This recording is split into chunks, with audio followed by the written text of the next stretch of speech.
Le projet de résidence d'artistes au service de soins de suite et réadaptation est un projet ancré dans la politique culturelle du CHU. Donc cette année, c'est la 13e édition qu'on met en place cette résidence. Donc elle est en partenariat avec l'Artothèque de la ville d'Angers et l'association Entre-Arts. Donc l'association Entre-Arts, c'est l'association culturelle du CHU, avec le soutien de la DRAC et de l'ARS des Pays de la Loire au titre du programme Culture et Santé, et cette année avec le mécénat de l'entreprise Lilial.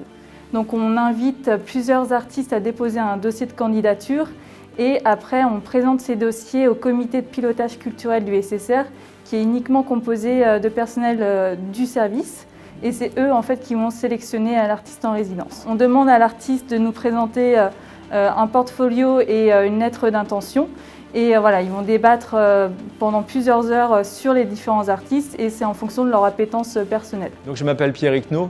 Je suis artiste, j'ai une pratique de dessin et de volume en parallèle.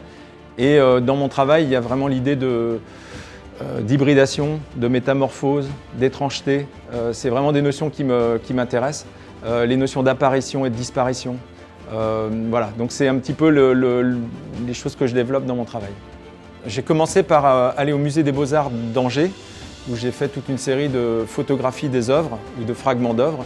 Et puis à partir de ces images que j'ai récoltées là-bas, je suis venu au CHU et j'ai photographié le personnel hospitalier, ceux qui étaient d'accord pour être photographiés.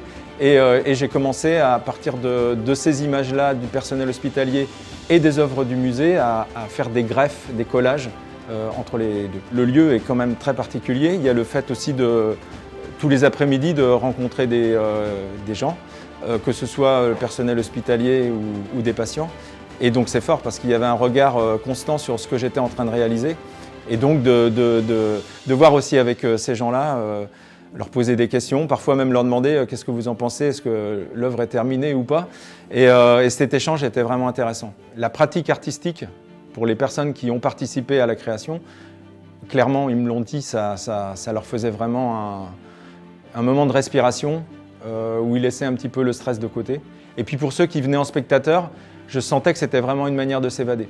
C'est-à-dire que j'en ai vu ceux qui venaient vraiment régulièrement, se poser devant les dessins et regarder très très longtemps. Ils laissaient aller un petit peu leur imaginaire aussi, quoi.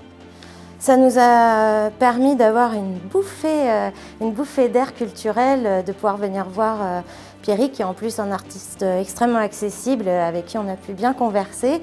Je l'ai vu aussi au contact des patients qui ont pu aussi, eux, s'essayer à l'art plastique et puis à toutes ces techniques assez particulières. On a observé aussi au fur et à mesure des semaines que le personnel hospitalier, les soignants, les patients ont vraiment impacté aussi son art et on se retrouve beaucoup dans toutes les formes d'art pictural ou de sculpture avec lui. Donc ça a été vraiment très appréciable pour nous tous.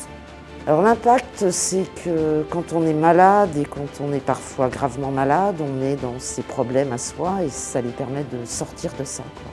Il faut savoir ce que c'est d'être hospitalisé longtemps. Ici, les gens sont très longtemps hospitalisés. Et de pouvoir se dire que la vie rentre à l'hôpital et qu'on peut parler d'autre chose, qu'on peut parler d'une œuvre d'art, ça peut amener des conversations sur des sujets différents.